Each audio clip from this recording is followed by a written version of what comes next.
வணக்கம். இந்த பதிவில் நம்ம உப்பு சத்தியாகிரகம் தொடர்பான ஒரு ப்ரீவியஸ் கொஸ்டின் பார்க்க போகிறோம். கேள்வி பாருங்க. ராஜாஜியால் வழிநடத்தப்பட்ட உப்பு சத்தியாகிரக வழியை வரிசைப்படுத்துக அப்படின்னு சொல்லி கேட்டிருக்காங்க.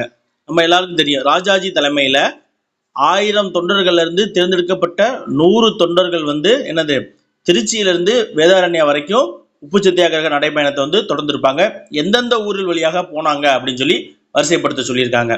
பாருங்க, திருச்சியில முதல்ல நடைபயணம் துவங்குது. திருச்சியிலேருந்து அடுத்து தஞ்சாவூர். சரிங்களா, திருச்சியிலேருந்து நேரு தஞ்சாவூர் தான் போக முடியும். அப்போ இரண்டாவது தஞ்சாவூர் எங்க இருக்குன்னு பாருங்க. A first, D second. Option C தான் கரெக்டான ஆன்சர்.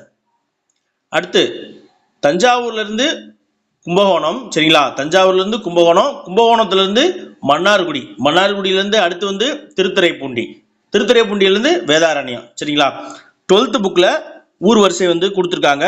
அது வரிசை கிடையாது, ஊர்கள் கொடுத்துருக்காங்க. பாருங்களேன், கும்பகோணம், செம்மங்குடி, திருத்துறைப்பூண்டி ஆகிய இடங்கள் வழியாக சென்ற சத்தியாகிரக தொண்டர்களுக்கு வரவேற்பு அளிக்கப்பட்டது அப்படின்னு சொல்லி கொடுத்துருக்காங்க.